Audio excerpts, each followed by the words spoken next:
রাশেদ ও মারিয়া ছিল এক সাধারণ স্বামী স্ত্রী। ছোট ছোট বিষয় নিয়ে প্রায়ই তাদের মধ্যে ঝগড়া হতো। একদিন সামান্য ভুল বোঝাবুঝি থেকে বড় তর্ক শুরু হলো। রাগ করে রাশেদ চুপ করে রইল, আর মারিয়াও কথা বলা বন্ধ করল। সেদিন রাতে হঠাৎ তাদের ছোট ছেলে এসে বলল, আম্মু আব্বু, তোমরা কথা বলো না কেন? তোমরা না কথা বললে আমার খুব কষ্ট হয়। ছেলের কথা শুনে দুজনেই থমকে গেল। তারা বুঝল, অহংকার ধরে রাখলে শুধু সম্পর্কই নয়, পরিবারের শান্তিও নষ্ট হয়। রাশেদ ধীরে বলল, আমার ভুল হয়েছে, মাফ করো।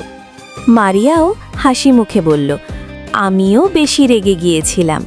সেদিন তারা শিখল, ভালোবাসা মানে শুধু একসাথে থাকা নয়, একে অপরকে বুঝে নেওয়া এবং সময় মতো ক্ষমা চাওয়া।